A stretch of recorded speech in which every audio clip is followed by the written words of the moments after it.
Good morning. Part 12 coming. But I just woke up pretty tired. First class of the day. Yesterday I couldn't get back to my computer and want to.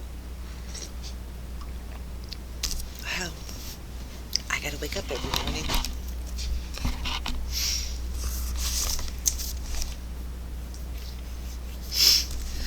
So maybe I won't have much energy today.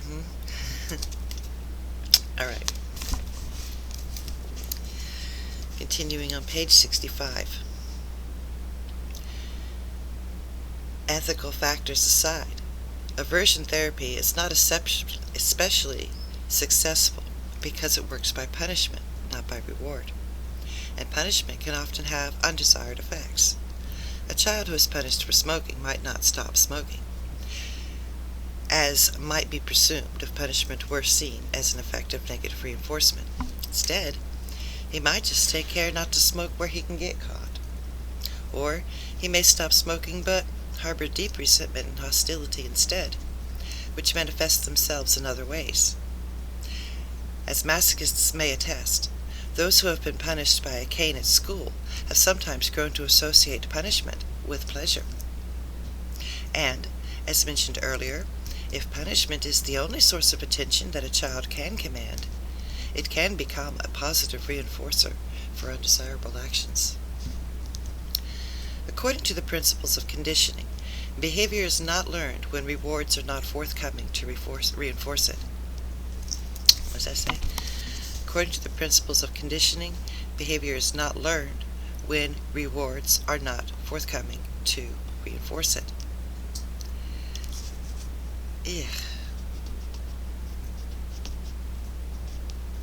I hope, because there's a subtle counterpoint that I'm coming up with. Again, it's a different kind of character. Unless it's some sickness, like, okay, behavior is not learned when rewards aren't coming to reinforce it. So behavior is learned with positive reinforcement. So in the case of a child who's abused and has to conform their behavior to stay alive, the reward is not getting beaten. Does that reinforce the negative self-image that the abused child takes upon themselves? I mean, okay, like I said, this book is not supposed to be an in-depth study. It's just supposed to be a take a looky-see, get our little brains geared up. So let's go back to his thought, her thought, and leave my thought out of it. According to the principles of conditioning, behavior is not learned when rewards are not forthcoming to reinforce it. Therefore, ignoring bad attention-getting behavior can be more effective than punishing it. Skinner, a modern-day arch behaviorist, has been accused of reducing human behavior to a theory of cause and effect, a theory which, if not as simplistic as Watson's, still ignores the part that emotions play in governing people's actions. Skinner, however, looks like I like Skinner. I don't think a lot of people like Skinner. You guys have any opinions on Skinner? There must be a reason why they named that principle in the freaking Simpsons. They named him Skinner for a reason, I hope. Alright. Skinner, however, does incorporate feelings into his theory. One feels confident, he says, because successful performance reinforces the expectation of successful performance. One feels happy because pleasant events act as reinforcements for happiness. One feels sad because a lack of such reinforcements, such as the attention from other people, success at work, etc. Oh God, Skinner does simplify the human animal. Wow. On a loftier level, acts of altruism occur because honor and respect that accrue from them act as a reinforcement for doing them, and therefore make them not altruistic at all. Different reinforcers, let's see, money, good deed, videos. The point I want to make about things I see on the internet, but not right now. Different reinforcers work for different people. So one may commit a crime because money is what counts. Another may be a law-abiding because respect is what counts. Skinner's is an extreme view. But whatever one's perspective on the degree to which reinforcements condition behavior, it is clear that conditioning does play a powerful part. Its effects are perhaps not long-lasting when they are most unconscious. Its effects perhaps are most long-lasting when they are most unconscious. A prisoner in some bad place would know his cooperation was being bought if he was offered extra cigarettes or special privileges as a reward for going along with the enemy. He might be less likely to realize the power of a brief, unexpected smile or kind word from his jailer. Blatant shaping of behavior by rewards may condition a person to not perform the desired behavior, but to be in expectation of reward itself. Okay, hold on. Blatant shaping of behavior by rewards might condition a person not to perform the desired behavior, but to be expectation of reward itself. Like the manipulation, the prisoner learns how to manipulate the situation. Kind of like conforming your own way.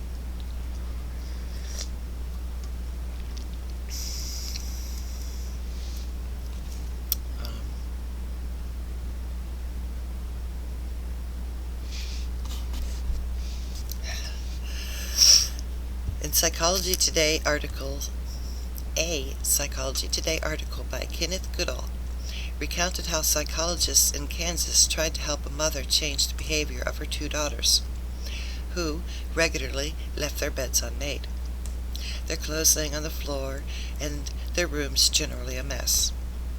The girls agreed that they ought to change their behavior, so they cooperated in a system whereby they received a small amount of money every time that they tidied up after themselves, and a bonus at the end of the week if they hadn't faulted on a single day.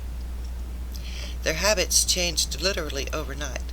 After 2 months of this system, they were told they would get their money regardless of how they behaved.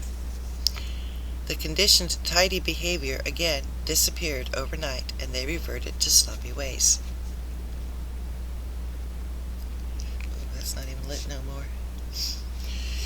In another experiment, a group of children who didn't like greens were rewarded for eating them at dinner time. A second group of greens haters received no rewards, just admonishments to do what they were told. At the end of an arranged period, the first group ceased to be given rewards, and they stopped eating greens. The second group ceased to be ordered to eat greens and carried on eating them. Rewarded the first group and didn't reward the second group. The second group just got admonitions, do what you're told, do what you're told. And the first group stopped getting their rewards, and so they stopped eating. The second group, who was just yelled at, they carried on eating them. They had adapted, maybe even fooled themselves that they liked them. I hated canned. I hated peas. I hated broccoli. Yeah, I'm not very talkative this morning, but you guys don't like that. Sometimes other reinforcers may be stronger than the one the psychologist is ardently trying to establish as the new basis for behavior. Sometimes other reinforcers may be stronger than the ones that the psychologist is ardently trying to establish as the new basis for behavior. Alcoholics who've gone dry during aversion therapy techniques have often been found to revert to old ways once they return to their old environment, which reinforces the desirability of drinking. Similarly, incentive schemes may not work if the reinforcement of money for working harder is less powerful than the existing reinforcement of not speeding up production. At Western Electric Company near Chicago, 14 men were engaged in attaching wires to switches for telephone equipment. Although the more units each man completed, the more he was paid, they never turned out more than a set number per day, which was lower than the amount that was known to be possible to complete. Elton Mayo, a psychologist, called in to investigate and suggest improvements for productivity, discovered that the men operated according to a group-determined norm of what constituted a fair day's work. If any one man exceeded the accepted quota, he was likely to incur the censure and suspicion of his workmates. The avoidance of such an unwelcome social pressure was a more powerful reinforcer for maintaining existing productivity than was money for increasing it. Deliberate attempts to alter behavior by simple conditioning are obviously doomed to fail if more complex or deep-rooted human needs and drivers are not taken into account. Ooh, okay. I want to say what my footnote was, but I don't think I've got time or a moment for it yet. Conditioning that is unconscious, however, is impossible to break if it remains unconscious. Once it is, or rather, if it is, made conscious, entrenched responses or attitudes may still be very difficult to alter. They may be rejected on an intellectual level, but still remain a stronghold emotionally. A good case in point arises from the women's movement, which has done much to question established perceptions of women's roles, to encourage escape from old habit patterns, and explore largely unexplored female potential. Women in the feminist movement have, for many years now, focused attention on the fact that women have been conditioned to accept a role as homemaker and childminder, a role that is still theirs even if they work a full week in employment. Like their husbands, to put men's needs before their own, to devalue their own opinions and abilities, to accept that they can go less far up the promotional ladder and expect less opportunities even to get on to the bottom rung, and much more. The past decade has seen, remember she wrote this in the 80s, and the 80s was, what was going on now is third wave feminism, and a lot of people are starting to get the ick. But she was coming out of a second wave feminism, and pretty much the reason why women don't have to have chauffeurs or curfews anymore,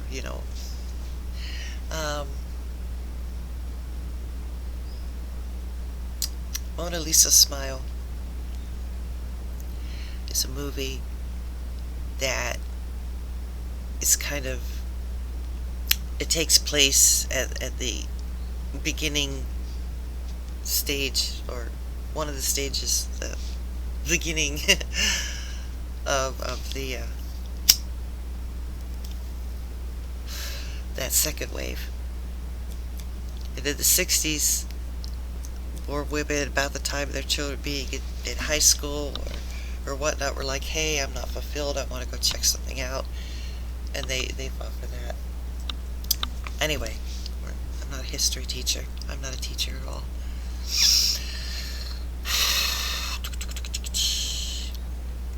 Okay, the past decade for her has seen a vast improvement in the options open to women, many, such as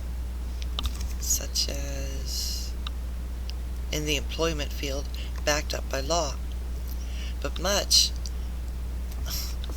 much of the more personal, individual change has come about by women joining consciousness-raising groups, where they learned to question numerous assumptions that they had taken for granted about their lack of autonomy as people. Autonomy as people. Particularly pertinent, perhaps, were discoveries that many common neurotic emotional reactions were due not to a fault lying in women's stars, but in faulty conditioning. Those taught as children that it was unfeminine to express anger grew up learning to suppress any hostility that they felt toward their husbands, either by letting it build up into a destructive underlying massive resentment, or by trying to dissipate it by displacement activities, such as compulsive eating. Those who were taught that men don't like women who are intelligent often fell into the fear of success syndrome, so named by American psychologist Matane Horner, who discovered and researched that even the brightest female college students envisioned for themselves a future in which they didn't achieve academic success, but stood down instead to help their boyfriend get through. Horner concluded that women were frightened that academic success would mean social failure, and this seemed to be true also of women who came from achievement-oriented homes. The fear and confusion arising from such conditioning led, according to Horner, to the desire to fail, which comes from some deep psychological conviction that the consequences of failure will be satisfying. Much modern-day psychotherapy, particularly approaches such as Gestalt and encounter groups, which enjoy more of a vogue in America than England, is concerned with cutting through the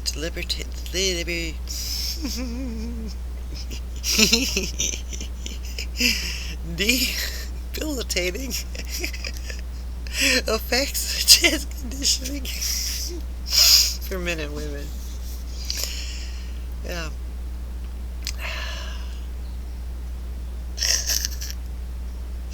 An approach which has been particularly supported by women's movement groups is assertiveness training. Effectively, the art of not feeling guilty, developed by Andrew Slater in 1949. More will be said of him later. Women who have been conditioned to be passive and to deny their own feelings have been taught, by this role-playing method, that they do have the right to say no, particularly in the sexual arena, where countless women have gone along with the belief that what the man wants, the man gets. Unconscious conditioning clearly has the power to shape personalities and change lives.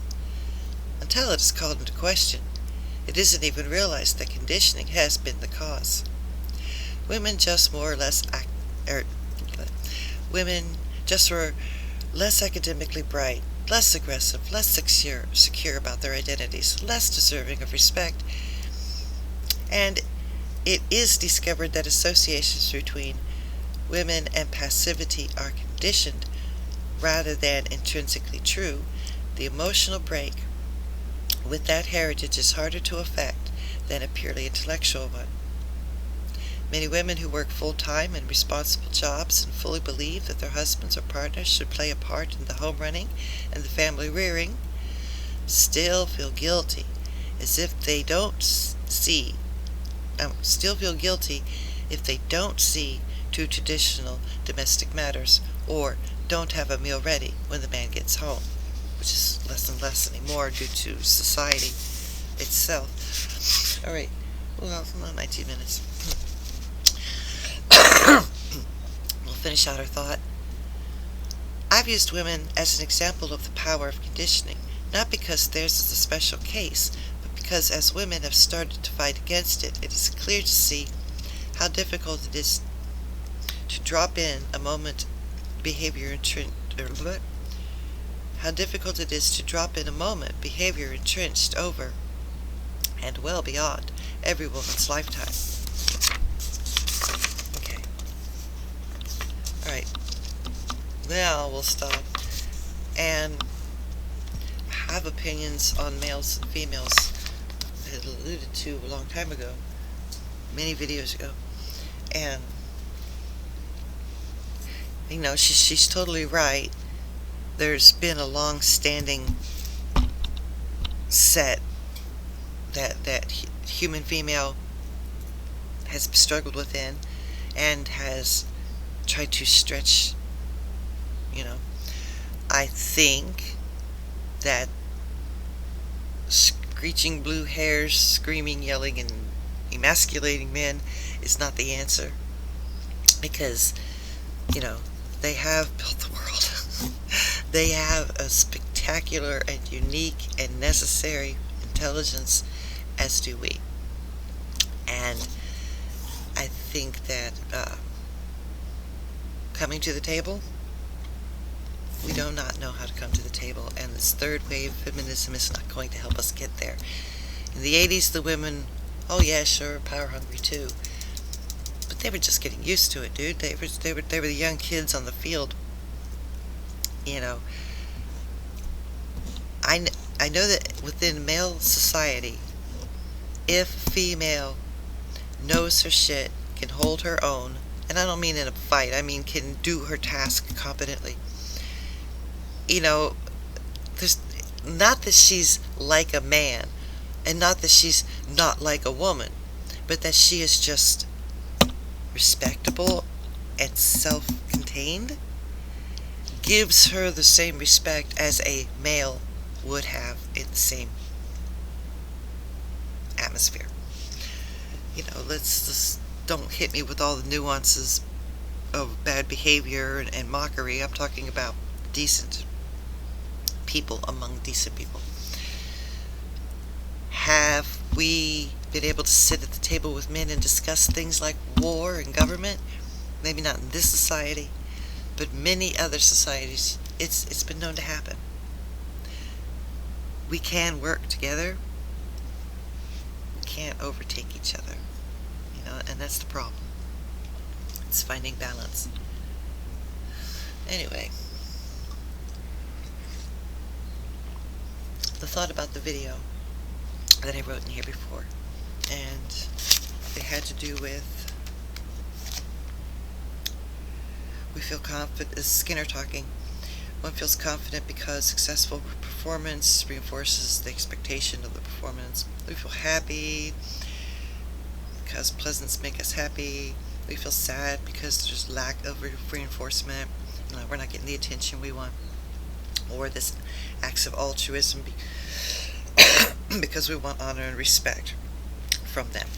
That's the one I really don't like. Acts of altruism occur because the honor and respect that accrue from them, or from that act, is a reinforcement for doing. Honor and respect is never a reason to give concern for others.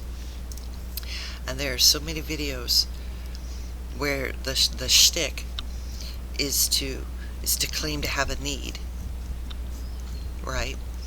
And the person that you've targeted, and yes, I'll call it targeting, is a sympathetic, moral human being, and they